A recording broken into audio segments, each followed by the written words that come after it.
We've got a lot coming up. You know what? There's a great art community here in town. And if you haven't been paying attention to the arts community in Jacksonville, you're really missing out. So in the next few weeks, we're going to be highlighting local artists that are adding their unique voices to the art scene in the River City. And today, we're introducing you to the illustrator and painter Elena Øhlander. Take a look.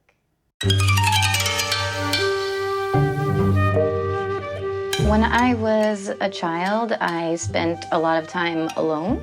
So my kind of cathartic process was to make art or read or just draw by myself for long periods of time. That's where you would find me, in a corner somewhere doing that.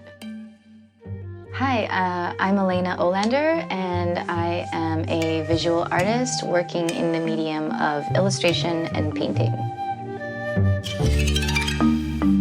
In high school, I took a couple of art classes, and I hadn't really done anything formally up to that point, and really kind of fell in love and discovered things about the way to approach things, and coming from more of like an academic standpoint, kind of learning the rules so that I could break them all. Because I remember when I walked into one of my classes, it was a realistic drawing charcoal class, and all I wanted to draw was maybe like anime or manga style, and they were like, no, you can't draw that, that's not art. And I was like, but it is. Maybe it's not classical art, but I mean, I have to know how like the anatomical human form is in order to make illustration.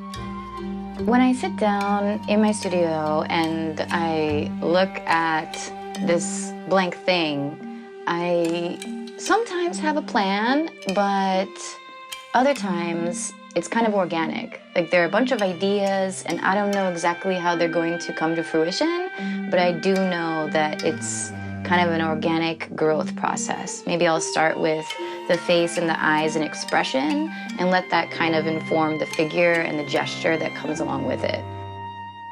When I started 6 months ago, or a little over 6 months ago, working in this studio, making small pieces of art, I said, wow, you know, I'm gonna stop doing, you know, side jobs and focus on my passion and make that my living, hopefully.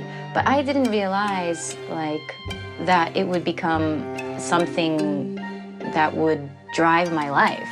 I thought, oh, this is going to be me in my studio making work for myself, and no one's going to really pay any attention to that thing. And that was totally opposite of the case. Like, the local arts community has really kind of embraced me, and I've met a lot of people because I went to network at different art events that happen in Jacksonville regularly, going to art shows and just talking to people. And through that process, I gained some exposure for my work and what it is that I do, and even gained a little bit of collectors. As far as the arts community in Jacksonville, I feel like it's really hungry. And I think that there's a lot of opportunities coming up. I think that the people are really coming together, trying to make a change in the way the local community that's been a little bit disparate to the arts, kind of converging them. Having conversation, make something that's more experiential and, you know, sparks a conversation. Elena's work is going to be featured at the Space Gallery downtown on Saturday, February 17th from 6 until 9. And if you want more information, we've got it for you at rivercitylivetv.com.